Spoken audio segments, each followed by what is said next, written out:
So let's discuss this further. Albie Amankona is the co-founder of the group Conservatives Against Racism for Equality. Albie, how are you? Hello, good evening. Hello. Is there a problem with Islamophobia within the Conservative Party? Well, you might be aware that there was a review into Islamophobia and other types of discrimination in the Conservative Party by a man called Professor Singh, and it reported last year. It was a 44,000-word report, and in his findings, he said, judging by the extent of complaints and findings of misconduct by the party itself that relate to anti-Muslim words and conduct, anti-Muslim sentiment remains a problem within the party.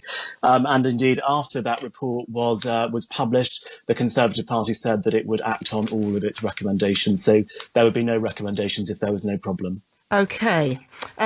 Your reaction then to what you've heard, or what you heard on Saturday night, that story broke, didn't it? It did, yes, it did break on Saturday night, and I heard about the story quite late into the night. And I think, like everyone that saw the story, I was appalled by the allegations. There's no place for racism and discrimination in the Conservative Party, and I'm sad that Nuz felt that she had to resort to this, because she's a fantastic and valued Conservative MP, and we need to get to the bottom of this as quickly as possible, which is why I'm pleased that the Prime Minister's acted so quickly to launch a Cabinet Office inquiry, because it's important to note that Mark Spencer has actually denied the allegations and described them as defamatory. So it's important that we establish the facts as quickly as possible, and hopefully we can find a positive way forward. Albie, I wonder if you can explain to us, what's the whip's role in demoting a minister? What do they do? Do they just break the news? You know, how would that conversation have been brought into things? I don't know the answer to that question, I'm afraid. I would imagine he would just be passing on the news. Okay. That news probably would have been, the decision probably would have been made by the Secretary of State. I think it was in Transport. And then the whip would pass that news on. My understanding is that. Okay. Like you said, it's good news that the Prime Minister obviously sees this as a priority, and this investigation is being launched. Now, as I understand it, Nusrat did actually speak to the Prime Minister at the time that this issue was raised. Is that correct? Please correct me if I'm wrong. Yes, my understanding is that both the Prime Minister and Ms spoke at the time. Okay. And she was advised at the time to make a complaint through the Conservative Party complaint system. And she didn't feel that was appropriate. She released a statement last night in response to what I believe, the government minister on the media round on Sunday was saying about, that she hadn't made a formal complaint. And she was talking about how she didn't think it was appropriate because the Conservative Party complaints process really only covers party matters, whereas she felt that this was a government matter and that process wouldn't be acceptable. And now we've got an inquiry being led by the Cabinet Office, which is exactly what needed to happen. Albie, I don't know how you feel about this, but if this was raised with the Prime Minister and he directed her to go through CCHQ on this, why suddenly now has it become a priority for him? Why not then? I can't speak for the Prime Minister and what his thought processes were and currently are. All I can say is that I'm glad that finally we're getting that Cabinet Office investigation, which we need to establish the facts of these awful allegations so we can get to the bottom of it and hopefully move forward in a positive direction. Do you think the complaints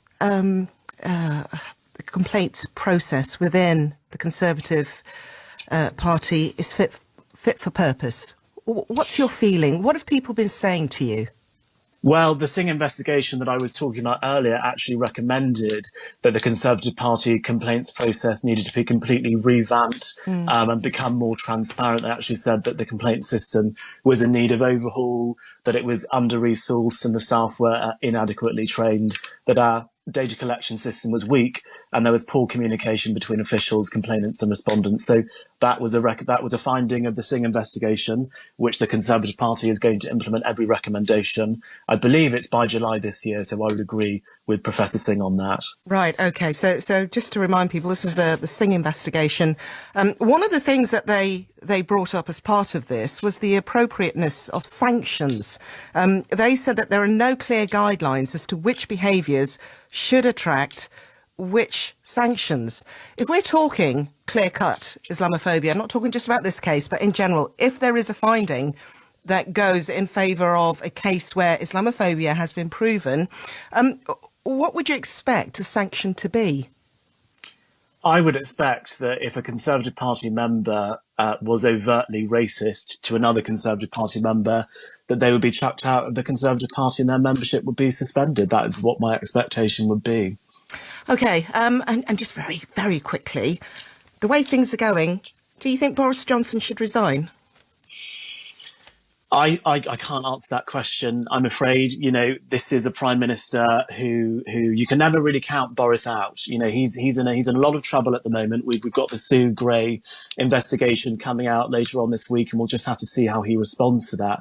But if there's one thing I would say about the prime minister is that you can never count him out. So I honestly don't know what is going to happen this week. We'll have to see what the outcome of the Sue Gray investigation is and see how he responds to that. But the party is definitely not in a good place at the moment. OK, Albie, thank you very much indeed. And